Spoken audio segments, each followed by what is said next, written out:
not winning this.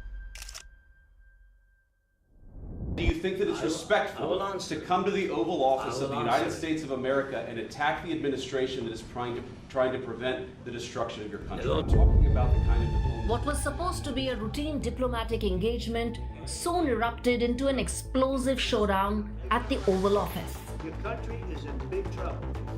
Orchestrated by JD Vance, a vice president who was once dismissed as a political newbie and now being seen by many as the chief saboteur of the Transatlantic Alliance.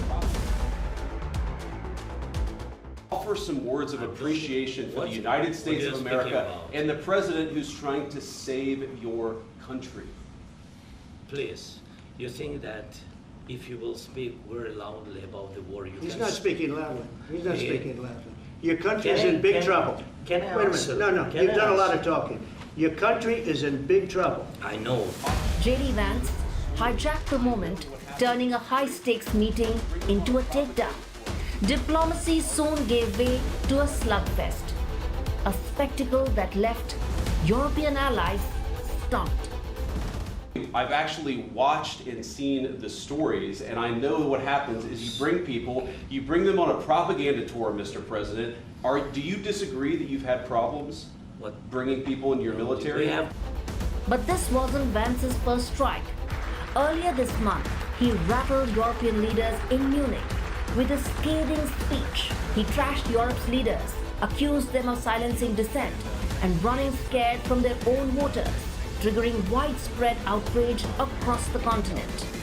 The threat that I worry the most about vis-a-vis Europe is not Russia, it's not China, it's not any other external actor.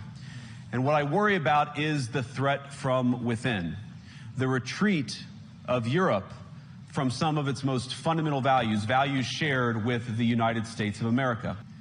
But when we see European courts canceling elections and senior officials threatening to cancel others, we ought to ask whether we're holding ourselves to an appropriately high standard. In Britain and across Europe, free speech, I fear, is in retreat. Now back in Washington, Vance doubled down, setting Zelenskyy up for a public fall and driving a wedge deeper between the US and its allies. Even you, but you have nice ocean and don't feel now, but you will feel it in the future. God bless. You don't know that. God bless. You God bless. You will not have a war. Don't tell us what we're going to feel. We're trying to solve a problem. Don't tell us what we're going to feel. I'm not telling you. Because you're in no position to dictate that. That's Remember exactly this. what And just like that, the stage was set for a diplomatic disaster, perhaps by design, but devastating for Ukraine. And as the fallout spreads, one thing is clear: the US-Europe alliance is cracking. The question is JD Vance the man holding the hammer?